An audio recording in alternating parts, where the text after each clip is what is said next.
এখনো কি মুসলমান বুঝবেন না যে আপনাদেরকে মেরে ফেলার প্ল্যান হয়ে গেছে? হ্যাঁ, আব্বাস সিদ্দিকী তো দালাল বলেছিলেন আপনারা না? এখনো কি আপনারা জাগবেন না? ঠিক আছে, আমাকে গাল দিয়ে সকিয়েছে, দিয়েছেন, দেন। আপনার ঘরের এই ছোট বাচ্চাটার জন্য জাগবেন না? আপনার ঘরের এই মা বোনটার ইজ্জতকে বাঁচাবার জন্য জাগবেন না?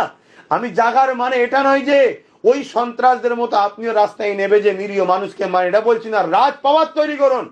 প্রশাসনিক ক্ষমতা ছাড়া কখনো হয় না।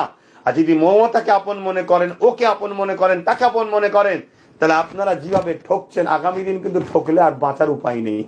তো মনে রাখবেন এই কথাটা, দুজন পাকিস্তানের পতাকা আমার দেশের বাঁধছে এবং তাদের লেখা আছে ভারতবর্ষ মুর্দাবাদ, পাকিস্তান জিন্দাবাদ।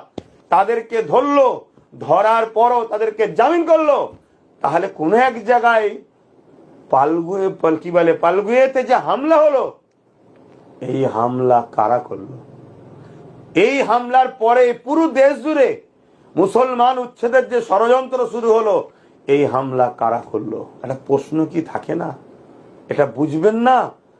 আজকে কোন মুসলমান জীবনে কোনোদিন বলতে পারে না, ভারতের বর্ষের কোন মুসলমান ভারতের আবহাওয়ায়, ভারতের নুন খেয়ে পাকিস্তান জিন্দাবাদ বলতে পারে না। সে তাহলে ইসলাম বিদ্বেষী, সে ইসলামের দুশ্মন, সে ইসলামে আদর্শ দেয় না আমাদেরকে। কিন্তু আজকে গাদ্দার গুলো কি করছে দেখছেন না? কিন্তু তারপরও প্রশাসন তারা ধরা পড়বে, তারা জামিন হবে, কোর্টের মধ্যেও তাদের মানুষ রয়েছে, সব জায়গায় তারা রয়েছে। অতএব এখনো যদি আমাদের উলামারা, ইমামরা না জাগেন, তাহলে আমি আজকে বলতে বাধ্যই হলাম, আপনার মসজিদের মধ্যে ঢুকে আপনাদেরকে শেষ করে দেওয়া হবে, কিচ্ছু করতে পারবেন না। আমি জানি না আমার এই বক্তব্যে কি আমাকে কোন নজরে লিখছেন। হয়তো তলায় আবার দেখতে পাবো দালাল, আব্বাস সিদ্দিকী দালাল। কার দালাল? বিজেপির দালাল। কিছুদিন পরে শুনবো, কখনো শুনি টিএমসির দালাল, কখনো শুনি বামের দালাল। আল্লাহ বিচার করবে, আল্লাহ বিচার করবে। তবে মানুষকে বাঁচাবার, মানুষকে সঠিক পথ দেখাবার ইসলাম হুকুম দিয়েছে। আমি বললাম দায়িত্ব নিয়ে, তবে একটু জোরে জোরে কথা বলেছি।